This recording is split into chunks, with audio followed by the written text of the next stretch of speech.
can run through the fire, take our desire. We can run through the fire, yeah, and hold hearts and hold time. I do believe.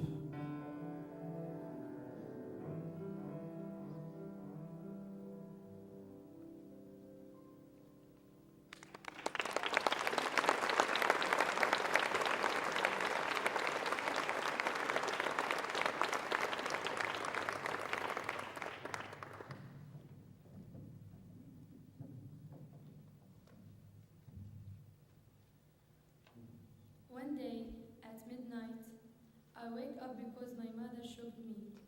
She told me, "Don't panic, but wake up and wear your clothes. We have to leave the home right now." Because the Israeli army came, and on a loudspeaker, they said that we have to leave.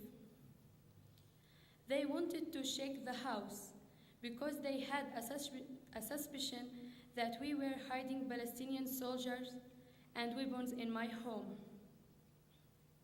I hurried up and put on my clothes. I still couldn't understand what was going on. And my mother started to collect everything we might need in case the Israeli army destroyed the home. The thing that I remember most is that I went to my bedroom and I took my cross because I felt that only God could protect me from the Israeli army. We went to my uncle's home, which is far from my house, without calling them. When we arrived at my uncle's home, they were sleeping, and they didn't know what had happened to us. We told them what happened, and they led us to their bedrooms. My cousin gave me one of her pajamas, but I couldn't sleep all the night. I was just thinking about what had happened to me, and I couldn't believe it. The next day, we came back to my home, and thank God they didn't destroy my home. They just checked it and destroyed a lot of things in my house. We were very careful in touching things because we were afraid they might have put a bomb in there. This day affected my whole life. I started to think more about the conflict and the occupation, which affects our life in different ways. After that day, everything I faced in my daily life was stuck in my head. I remember the day that the Israeli army came to my school, and one of the soldiers said in a loudspeaker that all the students and teachers had just 1 hour to be in their homes. After that, a curfew would start in the village, and they would kill anyone that they saw in the streets. I remember the panic of all the students. The girls start to cry. The boys start to run and try to find their sisters and brothers.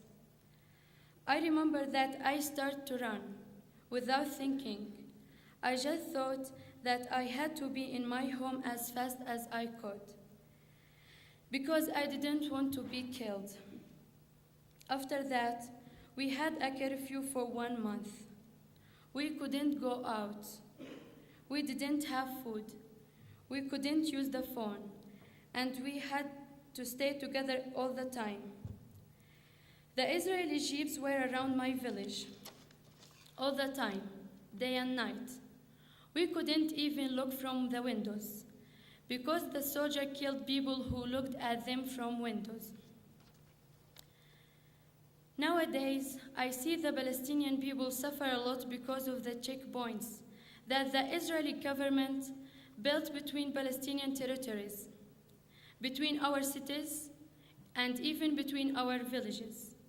The experience of a checkpoint that I most remember is The time that I went to Jerusalem to visit the most famous church there, called the Church of the Holy Sepulchre. At the checkpoints, they stopped all the cars, and the Israeli army checked our cars all the way to Jerusalem. From my village to Jerusalem is about 2 hours, but with all the checkpoints, it took 6 hours to reach Jerusalem. I believe what makes our conflict worse is the wall, which the Israeli government started to build 2 years ago. It's around my city, and I feel the Israeli government treats my people like an animal. I feel like we are in a big prison with this wall. This is the kind of life that I live in, so I don't think that my life is a normal life at all.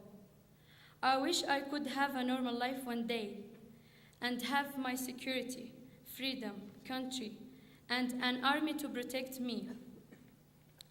I wish that my life could be with a meaning in the future, because right now, my life is without any meaning.